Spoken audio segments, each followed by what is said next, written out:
Hello दोस्तों, कैसे हैं आप सब लोग। तो दोस्तों एक बार आप सभी का फिर से मेरे यूट्यूब चैनल स्वागत है। तो दोस्तों आज की इस वीडियो में हम बात करेंगे कि गेनर लेने का सही समय क्या है। अगर आप सब लोग गेनर कंज्यूम करते हैं, मतलब सब लोग नहीं सॉरी, अगर आप में कोई लोग गेनर कंज्यूम करते हैं तो उन लोगों के ये वीडियो होने वाली है। क्योंकि कई सारे लोगों को डाउट रहता है कि गेनर लेने का सही समय क्या है, कब लेना चाहिए हमें गेनर, बेस्ट रिजल्ट के लिए क्या टाइम होना चाहिए गेनर लेने का, कब कब लेना चाहिए, कितनी सर्विंग लेना चाहिए, क्या मतलब क्या सही टाइमिंग रहेगी, मतलब कौन से एज ग्रुप तक ले सकते हैं लोग।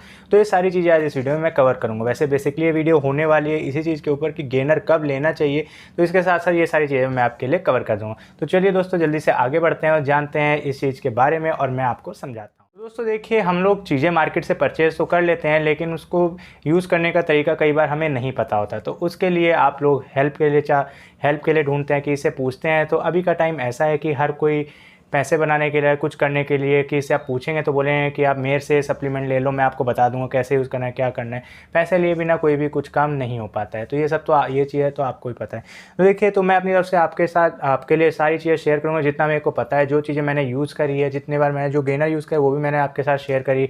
मेरे चैनल पे आप चाहे जाके चेक कर सकते हैं अगर आप नए हैं तो। मैंने सारी चीज़ें बताई, मैंने कौन कौन से गेनर यूज़ करे थे, कब कब यूज़ करा था, क्या टाइमिंग थी। मैंने कोई ऐसा कोई स्टेरॉइड वगैरह तो लिया भी नहीं। आपको बॉडी देख के लग रहा हो कुछ ऐसी खास है भी नहीं। अगर आपको लग रहा हो कि मैंने कोई स्टेरॉइड वगैरह लिया है, ऐसी कोई बॉडी होती तब तो कितनी भयानक हो जाती है अगर ली होती तो वापस आते हैं पॉइंट पे, तो ऑफ द पॉइंट चले गए। तो देखिए दोस्तों, गेनर लेने का सही समय क्या है। आप पहले तो वो बात करते हैं कि लोग क्या क्या कहते हैं। अगर आप कई लोगों से पूछते हो तब कोई कहता है कि प्री वर्कआउट में ले लो, वो आपको एनर्जी देगा बहुत ज़्यादा, आपके लिए काफ़ी हेल्पफुल रहेगा। ओके ठीक है, प्री वर्कआउट एक बात हुई। दूसरा कहते हैं कि पोस्ट वर्कआउट में ले लो, कि पोस्ट वर्कआउट में अगर आप लोगे तो पोस्ट वर्कआउट में आपको बहुत फ़ायदा मिलेगा कि आपकी रिकवरी अच्छी होगी, आप एनर्जेटिक फील करोगे। जो भी अपनी एनर्जी, आपने ग्लाइकोजन अपना डिप्लीट करा है वो सारा का सारा आपका रिप्लेनिश हो जाएगा, फिर से वापस आ जाएगा और आप फिर से एनर्जेटिक फील करोगे। ओके, दूसरा पॉइंट ये हो गया। और तीसरा पॉइंट आता है कि तीसरा टाइम आता है आपका सोने से पहले। कहते हैं सोने से पहले गेनर ले लो, ठीक है। तो अब ये तो तीन तरीके के टाइम, मतलब तीन टाइमिंग हुई जो लोगों से आपने सुना है। अब मैं अपनी ओपिनियन रखूंगा, जो मेरी ओपिनियन होगी वही चीज़ मैं आपके साथ शेयर करूंगा। तो अब इससे आपके एक कंपैरिजन मत करिएगा कि किसी ने कुछ बोला, किसी ने कुछ बोला। सबका अपना अपना एक्सपीरियंस है। तो मैं आपको अपने एक्सपीरियंस के हिसाब से बताऊंगा और जो मैंने पढ़ाई करी है, जो भी मैंने पढ़ा है, वो सब चीज़ें मैं आपका मिक्स करके मैं आपके साथ शेयर करूँगा। तो ठीक है। तो देखिए, जब मैंने गेनर यूज़ करा था, जब मैंने अभी से कुछ टाइम पहले गेनर यूज़ करा तो मेरी क्या टाइमिंग रहती थी। तो मेरी टाइमिंग रहती है, पहले मैं अपनी टाइमिंग शेयर करूँगा, फिर एक्चुअल टाइमिंग क्या होती है लेने की वो भी मैं आपके साथ बता दूँगा। तो मैंने जो टाइम करा था, मेरा टाइम था अर्ली मॉर्निंग। मैं जॉब पे आता तो जॉब पे जाने से पहले मैं ओट्स लेता था। ओट्स, मूसली, उसके अंदर थोड़े बहुत ड्राई फ्रूट्स वगैरह डाल करके फिर उसके साथ एक सर्विंग में गेनर की डालता था उसमें, ठीक है। तो वो मेरी एक सर्विंग होती थी। मैं कभी मतलब दिन में एक मेरा दो टाइम रहता था। वैसे अगर मैं स्किप कर दूं, मॉर्निंग में भूल जाऊं अर्ली मॉर्निंग मील में, तो कभी कभार मैं ब्रेकफास्ट में लेता था एक स्कूप, वो भी मिल्क के साथ। 300 से 350 से 400 ml के बीच में मिल्क रहता था और उसके साथ में एक स्कूप गेनर जो कि 75 ग्राम का होता था वो मैं लेता था। तो ये मेरी टाइमिंग थी मॉर्निंग की। या फिर अर्ली मॉर्निंग में कितने बजे रहता मेरा गेनर का टाइम, कम से कम मेरा रहता था 440 या 450 के आसपास मैं उसको लेता था, जो मैं मील कंज्यूम करता था मॉर्निंग में। और फिर उसके बाद जो ये वाली मैंने बताया, ये ब्रेकफास्ट वाला, मैं कभी 9 बजे या कभी 10 बजे जब जॉब के टाइमिंग में बीच में जब हमें ब्रेक मिलता है तो उसमें मैं उसको कंज्यूम करता था। तो ये तो हमारी दूसरी टाइमिंग हो गई, ठीक है। और तीसरी तो खैर कोई टाइमिंग हुई नहीं। अगर मैं बाई चांस इन दोनों टाइम में भी स्किप कर जाऊँ, टाइम ना मेरे जल्दीबाजी में रहूँ या भूल जाऊँ कभी लेना, किसी ने, मैं भूलता नहीं था वैसे, या कभी स्किप हो जाए या कभी किसी वजह से कुछ प्रॉब्लम हो जाए, तो उस टाइम में मैं कंज्यूम करता था इवनिंग स्नैक्स के टाइम में। लंच के टाइम में नहीं कंज्यूम करता, लंच के टाइम में लंच ही करता था। इवनिंग स्नैक्स के टाइम में मैंने कुछ ऐसी लाइट मील रखी थी, या बनाना शेक या मैंगो शेक तब उसमें रखा, तो उसकी जगह मैंने मास गेनर ले लिया करता था, ठीक है। और मैंने कभी भी रात के टाइम नहीं लिया। मैं आपको सच्ची बताऊं, मैंने रात के टाइम कभी भी नहीं लिया, क्योंकि सबसे बड़ी बात एक चीज़ ये है कि मैं अगर आपको बताऊं तो देखिए, सबसे बड़ा इशू यही आता है कि एज़ पर स्टडी भी यही बताई जाती है कि आपको अपनी मील सुबह के टाइम बड़ी रखनी है और दोपहर के टाइम और छोटी, शाम के टाइम और छोटी, रात होते होते एकदम लाइट कर देनी है, एकदम कम हो जानी चाहिए आपकी मील। आपकी मील का साइज़ उल्टा बढ़ना नहीं चाहिए, घटना चाहिए। जितनी मील की क्वांटिटी है उसके अंदर इतने हैवी न्यूट्रिशियस फूड नहीं होना चाहिए। मान लीजिए न्यूट्रिशियस फूड हुआ, लेकिन इतना हैवी नहीं होना चाहिए, इतने ज़्यादा कार्बोहाइड्रेट्स और फैट उसमें नहीं होने चाहिए कि आपकी बॉडी को उसको डाइजेस्ट करने टाइम लगे। मीन्स आप कह लीजिए कितना भी आपने न्यूट्रिशियस फूड आपने खा लिया, कितना भी हेल्दी फूड खा लिया, लेकिन उसके पचने में जितने उसके अंदर चीज़ें पड़ी होंगी उतने ज़्यादा उसको पचने में टाइम लगेगा। ये बात आप समझिए, ठीक है। प्रोटीन हो गया, फैट हो गया, कार्बोहाइड्रेट हो गया, मिनरल हो गया, इतनी सारी चीज़। आप सबसे बड़ी एग्जांपल आता है नॉनवेज का। अगर आप शाम के टाइम नॉनवेज खाते हैं, एक तो वैसे ही उसको टाइम लगता है पचने में, ऊपर से आप उसको शाम को खा लीजिए, तो करीब करीब आपके बॉडी में जो नॉनवेज होता है, अगर आप शाम को खाते हैं 7 से 8 बजे के बीच, और जो 9-10 बजे खाते हैं उनका तो भैया पूछिए मत, तो करीब करीब 2 से 3 दिन लग जाता है उसको पेट से बाहर निकलने में। वो सब बहुत धीमे धीमे डाइजेस्ट होता है, बहुत धीमे धीमे प्रोसेस होकर के तब आपके लार्ज इंटेस्टाइन के थ्रू बाहर निकलता है।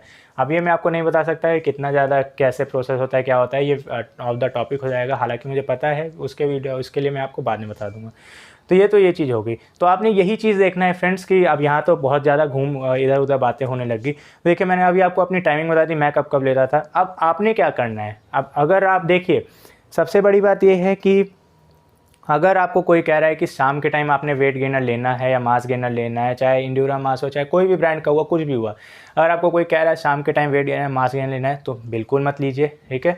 उसके बाद मत सुनिए, शाम के टाइम आपने नहीं लेना है। अगर मैं आपको बताऊं, बाकी आपका मन है, आप चाहे सुनना चाहें, फॉलो करना चाहें, करिए। उसके आज आपको साइड इफ़ेक्ट होंगे तो उसके लिए जिम्मेदार आप खुद होंगे, क्योंकि अब जाहिर सी बात है, उससे अब आप शाम के टाइम लेंगे वो पचेगा नहीं, स्टोर होने लगेगा, फिर लोअर एब्डोमेन में फ़ैट, आपके हिप्स में फ़ैट, आपके आर्म्स में फ़ैट, हर जगह फ़ैट जब स्टोर होने लगेगा, फिर उसके बाद आप क्या करेंगे, फिर आप कहेंगे कि यार ये तो मास गेनर ने मेरे पूरे बॉडी में फ़ैट बढ़ा दिया, मसल्स तो बढ़ा ही नहीं।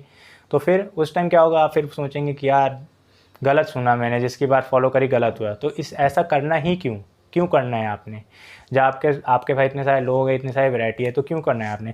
तो सिंपल सी बात ये आती है इसमें कि अब आपने ये करना है कि अगर आप मास गेनर ले रहे हैं तो उसका बेस्ट टाइमिंग यही है कि आप या तो पोस्ट वर्कआउट लें या फिर इवनिंग स्नैक्स के साथ लें, और एक स्कूप से ज़्यादा एक्सीड नहीं करना जब तक आप बहुत ज़्यादा प्रोफेशनल ना हो या बहुत ज़्यादा आप कोई हार्ड वर्कआउट नहीं कर रहे, जब तक कंपटीशन की प्रेप नहीं कर रहे। वो जो कंपटीशन की प्रेप कर रहे हैं उनके पास ऑलरेडी कोच होते हैं। मैं जस्ट बात कर रहा हूँ अपने जो रेगुलर जो लोग हैं, जो रेगुलर अपनी लाइफस्टाइल जीते हैं, वो चाहते हैं कि थोड़ा बहुत वेट बढ़ जाए या वेट अपना पुट ऑन करना चाहते हैं, थोड़ा बहुत मसल मास पुट ऑन करना चाहते हैं और ट्राई करना चाहते हैं कुछ डाइटरी सप्लीमेंट। तो वो ये चीज़ ध्यान रखने अपने माइंड में कि उनको जब मास गेनर कंज्यूम करना है तो उसके टाइम यही फिक्स रखें कि पोस्ट वर्कआउट में या फिर इवनिंग स्नैक्स में। और हाँ, एक पॉइंट तो रह गया कि कई लोग कहते हैं कि वर्कआउट से पहले, ठीक है, वर्कआउट से पहले भी लेते हैं वो लोग, प्रोफेशनल बॉडी बिल्डर लेते हैं, उनके पास बजट बहुत ज़्यादा होता है, उनके पास मतलब बजट क्या, उनके पास मतलब इतना खाते हैं, आपने सोचा जितना हम पूरे दिन का खाना खाते हैं हम फिट रहने के लिए, उतना वो एक बार में खाना खाते हैं। अब उनके मील में एक बार में 150 ग्राम या 170 ग्राम प्रोटीन जब होता है उनके एक मील में, तो आप सोचिए हम 170 ग्राम या 150 ग्राम प्रोटीन हम तो पूरे दिन का हम खाते हैं। आप सोचिए वो करीब करीब उनकी जो प्रोटीन जाती है एक दिन की, वो आप कह सकते हैं 350 से 400 ग्राम प्रोटीन जाती है। ऐसा नहीं है कि सब मील में वो 150 ग्राम खाते हैं, लेकिन हाँ कुछ ऐसे मील होते हैं जिनमें उनको 150 से 170 ग्राम प्रोटीन टच होता है। और उनकी टाइमिंग अलग है, उनकी वर्कआउट की टाइमिंग अलग है, और रात को भी वर्कआउट करते हैं। उनके लिए ऐसा कुछ नहीं है, क्योंकि वो बॉडी के साथ बहुत ज़्यादा अपना कह सकते हैं कि एक तरह से खिलवाड़ है, लेकिन उस खिलवाड़ के बदले उनको पैसे मिल रहे हैं। तो ये चीज़ आप बिल्कुल ना करें, जिस चीज़ के बदले आपको पैसे मिले, आपको कुछ फ़ायदा मिले, तभी आप उस चीज़ को करें। अगर आप ये चीज़ें कर रहे हैं, सोच रहे हैं कि मैं रात को वर्कआउट करूँगा और ये सब लूँगा, वेट गेनर करूँगा, तो नहीं। अगर आप प्रोफेशनल नहीं जा रहे तो ये सब चीज़ें आपको करने की ज़रूरत नहीं है। तो दोस्तों, यहाँ पे हमारी वीडियो ख़त्म होती है। वीडियो थोड़ी बड़ी हो गई, लेकिन आपको मैंने अपनी पूरी तरीके से समझाने की कोशिश करी।